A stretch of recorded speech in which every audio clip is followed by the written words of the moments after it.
Alright everybody, so today I'm finally going to be doing another Lacewing tutorial video, and in this video we're going to be taking a look at on how to make a Lacewing server for your private multiplayer games. So throughout the Lacewing series that we've been making, we've actually been connected to one of the test servers for Lacewing. As you can see, this is one of them right here, Darkwire. There's a whole list of them on their website, but I'm going to be showing you guys how you can actually make your own Lacewing server, and no one will be able to connect to it without the actual IP address and all that good stuff. So the first thing that we're going to do is we're actually going to make another application. We're just going to rename this to Lacewing server. Got a little bit of phlegm in my throat. So on the first frame, we're just going to add the Lacewing server object, which is this one right here. We'll leave these settings checked. Whoops. So yeah, actually, what I'm gonna do first, before I go into the event, into the event editor, I'm gonna add a button. Whoops. But. I'm sorry.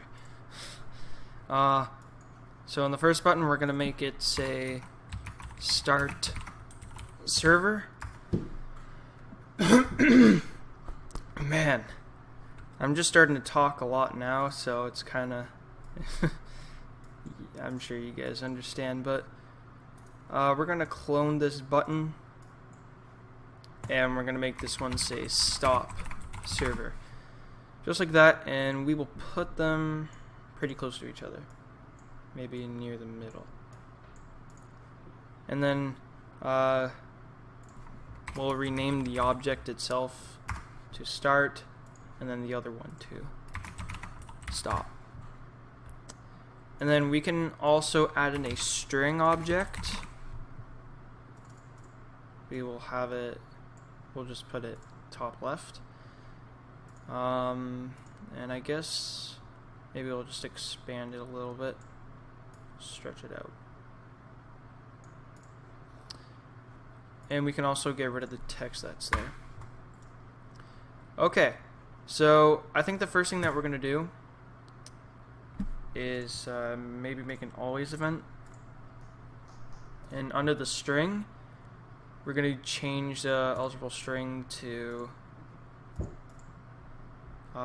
any errors that occur. Yeah, so the very top one. So I don't think anything should pop up in there. Yeah.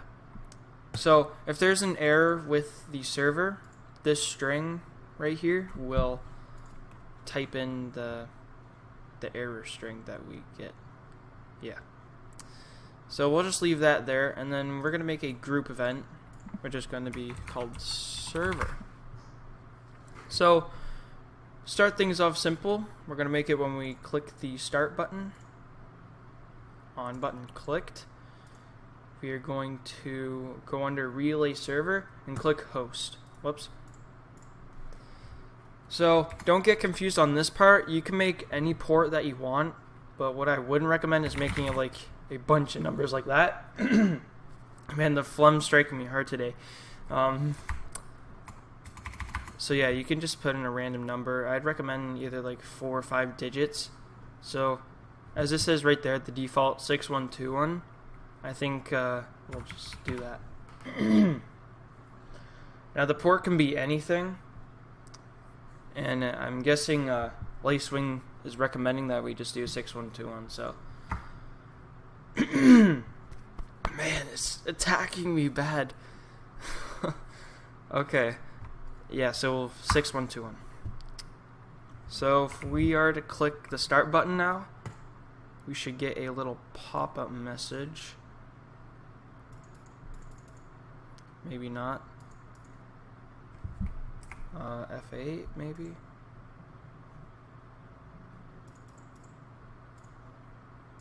Okay, that's weird. It's not the message isn't popping up.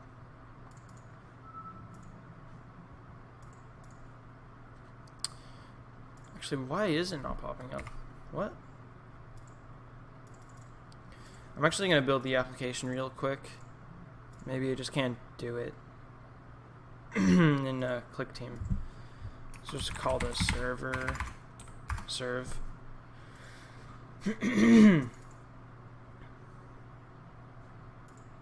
Okay, there we go. I'm just gonna guess that Clickteam, it wasn't compatible in the actual program, but seems to be compatible as a .exe, which is good. So this will always, well, maybe not always pop up, but for the first time you run the program, this is gonna pop up for your server. So you're gonna click allow access, and then your server is actually running.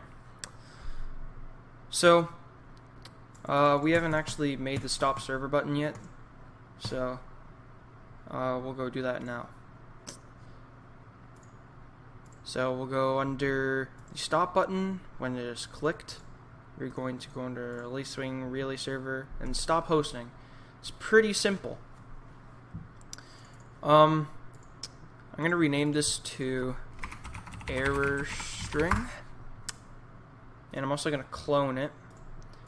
And what we'll do down here is we'll make it let us know if the server's running or not. So server running. I would put a question mark. Would it work? Oh, yes, it would. Okay. What we're gonna do now this is optional, but I'm gonna do it anyways. So when we click the start button, we're gonna change the eligible string. Is there maybe no? Actually, we'll just make it our own thing. We'll just make it say starting up ... and then we'll make a new a new event.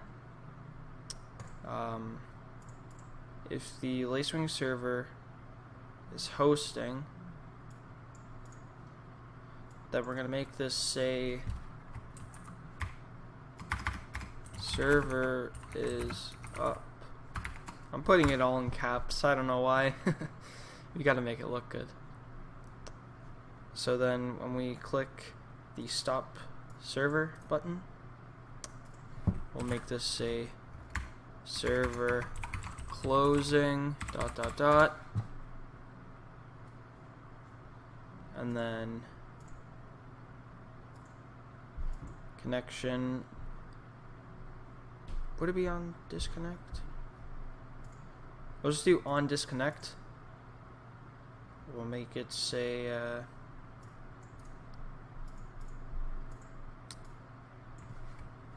server closed. Let's go build this. So we'll just replace the old one that we had, and hopefully this should all work. So we click start server, server's up. We click stop server, server closing. I don't think it's gonna work. Maybe there's a different trigger that I need.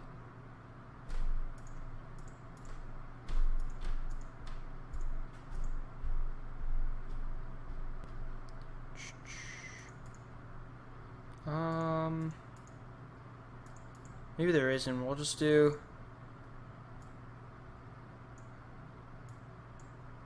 this when it's not hosting.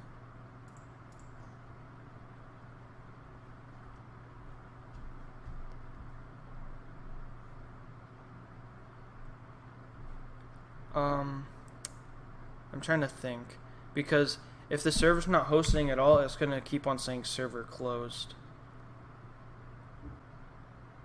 Or maybe we could just leave it like that. I mean, it would make sense for it to say that the server is actually closed, because it technically is. So if we were to run the application, server closed, we click start, server's up, server closed, server's up, server closed. Pretty simple. So I think what we need to test now is, can we actually use this? So to do this is pretty simple. Now, if you've ever had a Minecraft server, or you've tried to like host a game on something that you need to port forward with, you might be familiar with this. So for now, we're just going to make the server, or we're going to make the Lacewing game connect to local host. Maybe we might go through a port forwarding process on how to actually let your server run through an IP address, meaning that anyone can connect to it. So for this occasion, local host means that only people through my computer can actually connect. So we're just going to build the Lacewing application just like that. Now before we launch up the application, we're actually going to launch up the server. Okay, and then we're going to click Start Server, and it says Server's up. So in that case, we're going to launch up the game, and hopefully we should be in. So if we open up 2 games here, we can find out what's going on. So down here is the server, and up here are the games. So we're going to create a lobby called Test.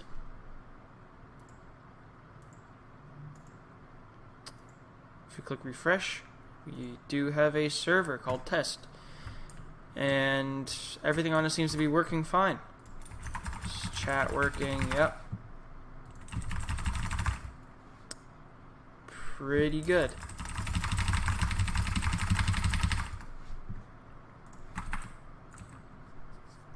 So if we were to click Stop Server, you can already see that something's already wrong because the one player is missing on the screen. This guy over here, yeah.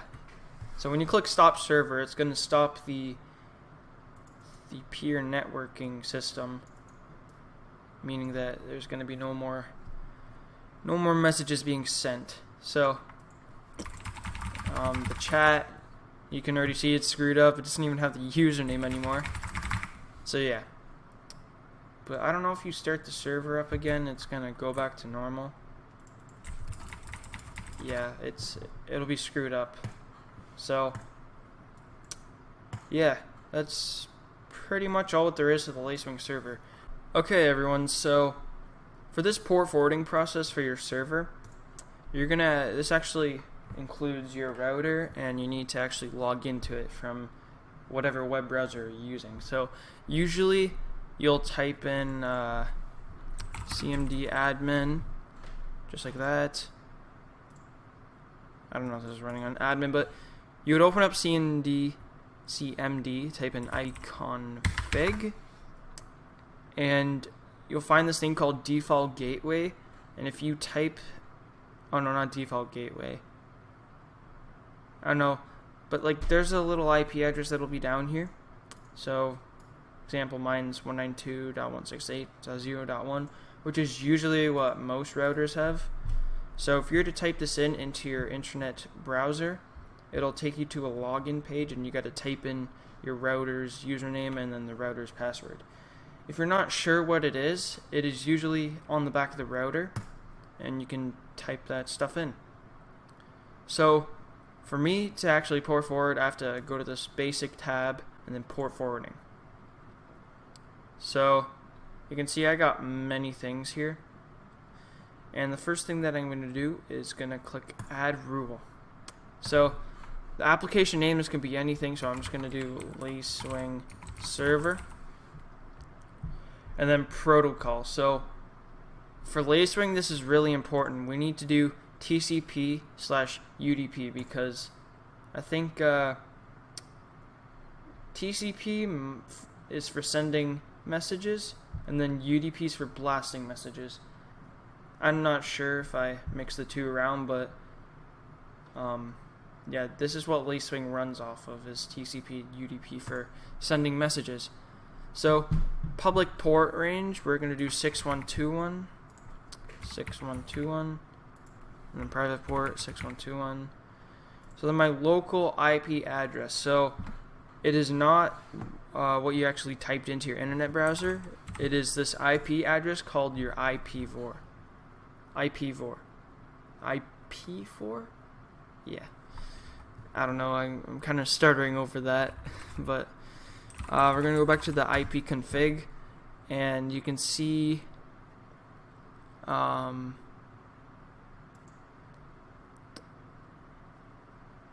IPv4 address. Okay.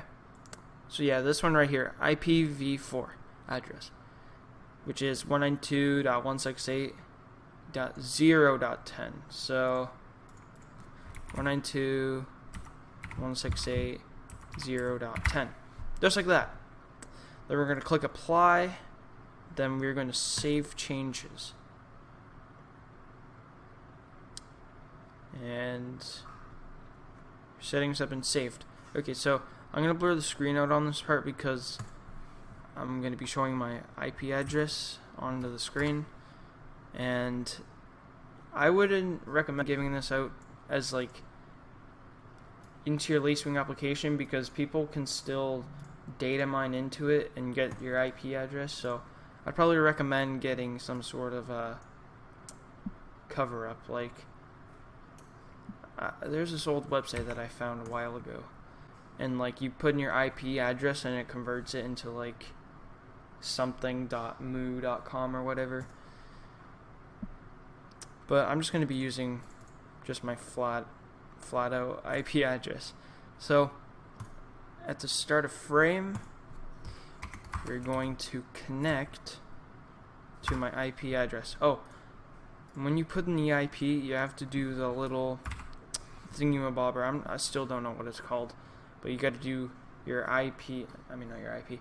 You have to do your port after you put that symbol in. So our port was 6121. Just like that. So now we're going to build the application one last time.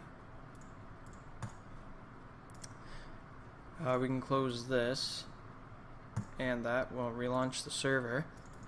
So we'll open up the server. We'll click Start Server. Server's up. So then we're going to launch up our game. And this is the moment of truth. So if we type in something, click Create. In the game. And yeah, so it pops up right here, server high. So that meaning that the server is running over my IP address and anyone can join. Yep, it's working perfectly fine. There's the chat. The chat's working fine as well. So one last thing is in the server's application, what we're going to do is check off a few things. So run when minimized, I would probably check. Run while resizing, I would check. And I think that's probably about it. Yeah. So from there I'd probably build the application and blah blah blah. So that's pretty much it for the Lacewing server. And in the next video I might go over the Lacewing server again and how to add like a player list or something like that. Keep track of all the channels that are created. And yeah. So thank you guys for watching. Please subscribe, and I'm going to be continuing to do the series a lot more often. Is what I usually say and don't, but I got to try and catch up on this. So see you guys in the next video.